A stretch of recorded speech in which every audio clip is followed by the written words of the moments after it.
Good afternoon, world, from the beautiful Tungbo Beach. We've come up to the north this afternoon for some lunch. It's just started pouring with rain. This wasn't part of the plan, was it? I wanted to go to the river. Yeah. Rain definitely wasn't on the agenda today. Don't know where this has come from. It was beautifully sunny, like a perfect day when we left the house. Jay's hiding under a little cabana. Kubo. Is it as rainy as it looks out? It is, yeah, really wet. So yeah, it was lovely when we left the house though, and even when we got here, it was just when we started walking to the beach, this just started to pour with rain. So we're up at the Coconut Nut Cafe here on the beach. There's a few people in there having some lunch. We've just made our order. I thought we would do a little explore while we wait for food. Pizza time. Yeah, Story wanted pizza. I did want some pizza. I wonder what kind of pizza they have. Just noticed there's someone surfing out there. Someone's braving those waves. It has really not been surfing or outdoor weather for the last few days. If you've seen my Instagram posts, I've been sharing some stories about the waves at the house and things like that. It's really rough. It's super. I don't know that much about the sea, but I do track how strong it is because of like boat travel and stuff like that, and the numbers are really high at the moment. And you can see it too. It's loud in here. It is. Hopefully you can still hear us though. We'll speak up over the rain on the tin roof. So we've had a few questions lately about the land and the build that we're going to do on the island here, and a few people have asked, is it beachfront land or, you know, on the coast, or is it inland? And they're just asking about where the land actually is that we're buying, and it is not coastal land. We decided after a few chats that we didn't want to buy and to build near the coast here. Right, we're running back to the restaurant. It's really noisy under the little cabana, so we're sprinting back into Coconut Nut. Oh my goodness, it's really coming down. I can't believe it. It's the opposite of what the forecast said. Yeah, it said it was going to be a lovely sunny day today, and we got all excited because we thought, yeah, it's the first sun for like all week.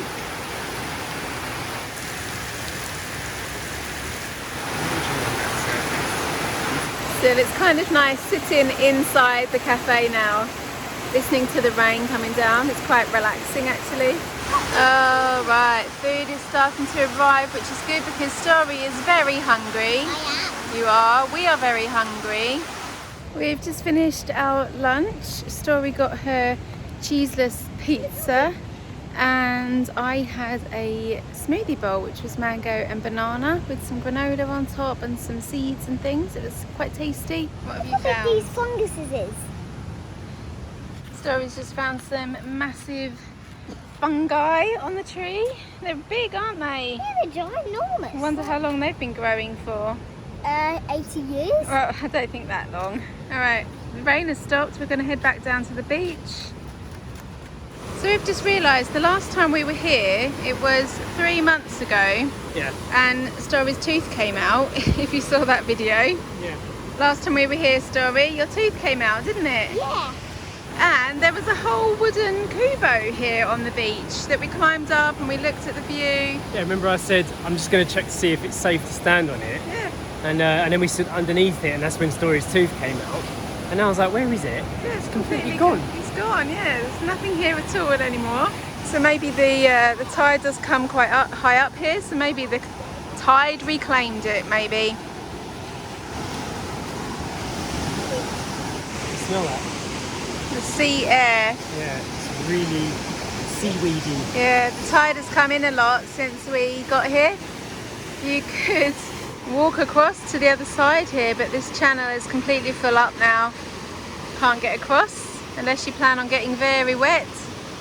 The water coming up into the channel here is pretty rapid as well. It's going really quick. And the waves are all coming in at different directions and kind of hitting each other in the middle. And we're going to finish off the talk that we started about the land that we're buying. Yeah, I think a lot of people assumed that we would end up with beachfront land. And even us, when we first got here, the dream of being on an island by the seafront is kind of what everyone wants.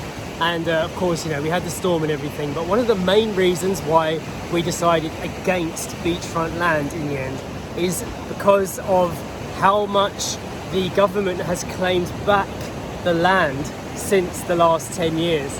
So we've got friends that have bought land on the coast, and they were allowed to build their properties about 15 meters from the high tide when they first got their land. Now the government has moved that to 40 meters back in. So people that only had maybe, I don't know, 50 or 60 meters inland of seafront property now can't actually build anything on it at all. And you've got zero control over that.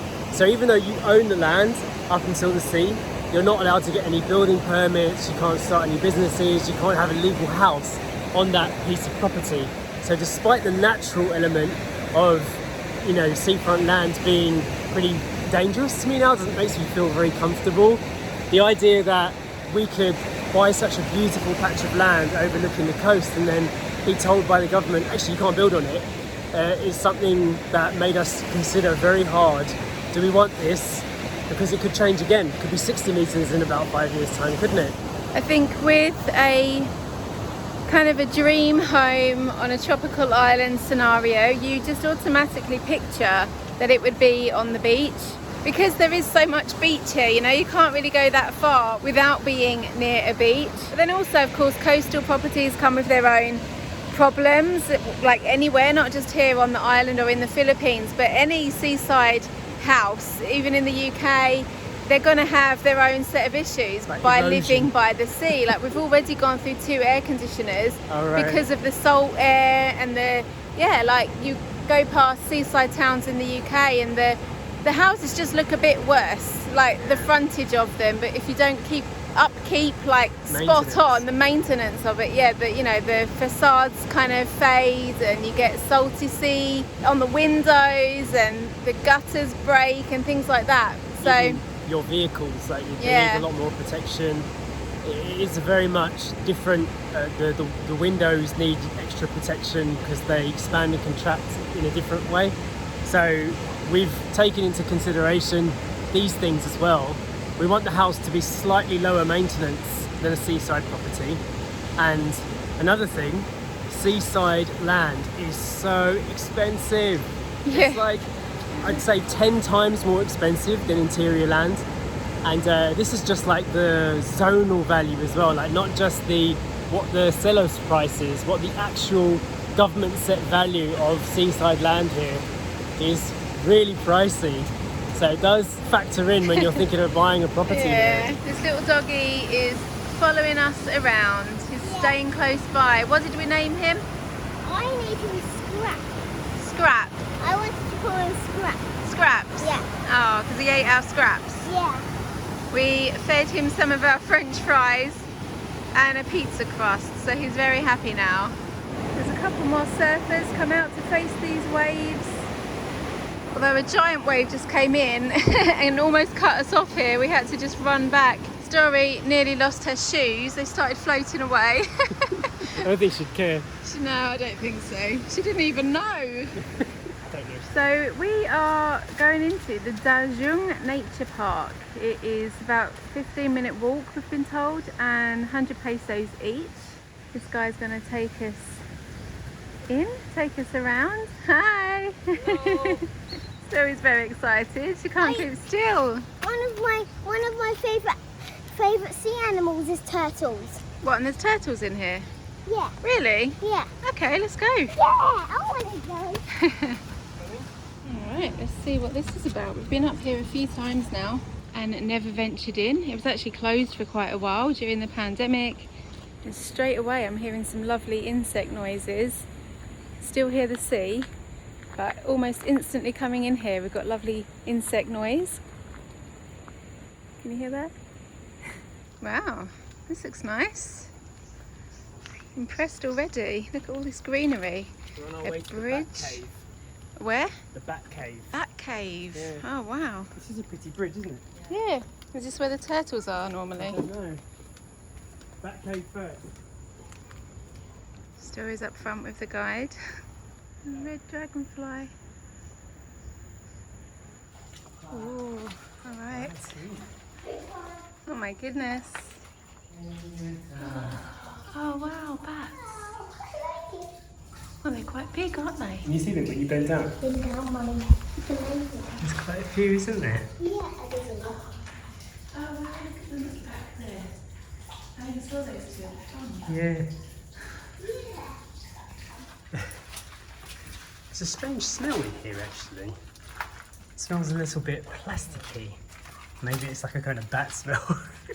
It's interesting that the interior land is so different and yet so close. Here's our doggy followed us. It's followed us. Hello, beast. Off to see a turtle now. Let's catch up with Story. She's way ahead of us. It's very cute. Hello. How many do you have in here? 10? 10. Oh, Ten What are or you going to say? 9. Only 10 turtles in here. That's cute. Cave turtles. It's very, very bumpy. is it? Yeah, very bumpy. Right, now we've finished with the turtle. We're doing a little climb to see Danjog Cave. Wow, look at this tree. Impressive, isn't it? Standing underneath the roots. This is a big cave, isn't it? Story's writing. Yeah, She doesn't mess about, does she? it's got steps, it's okay. Wow, it is massive. That sign said in the 1900s, pirates lived in this cave. It's nice and cool in here.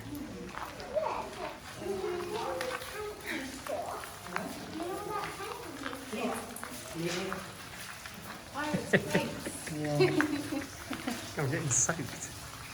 So many drips in here.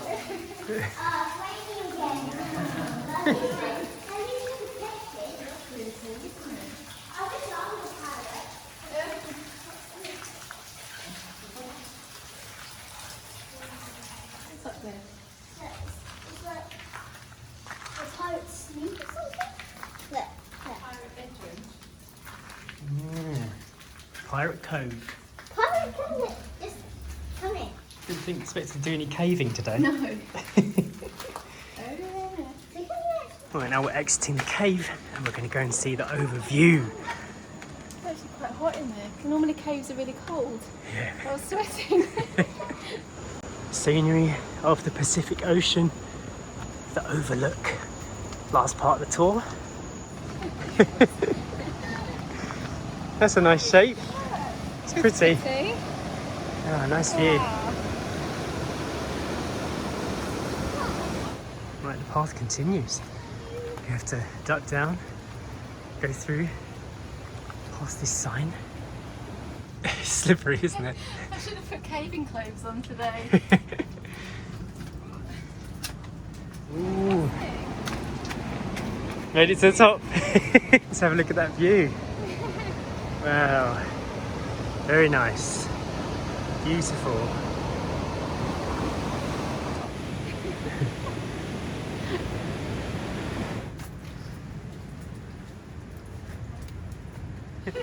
What's up there, Story? It's just water. Well, I didn't. hold on to the phone tight, Yeah. because if that falls in, you're not getting it out. Alright, that was a little unexpected outing into the Danjog Nature Park. Very Yeah. cool. Learned about pirates, didn't we, Story? And I saw turtles. Yeah. And I touched the shell. We are going to head back home now. Hope you enjoyed today's video and we'll see you next time. Bye. Bye.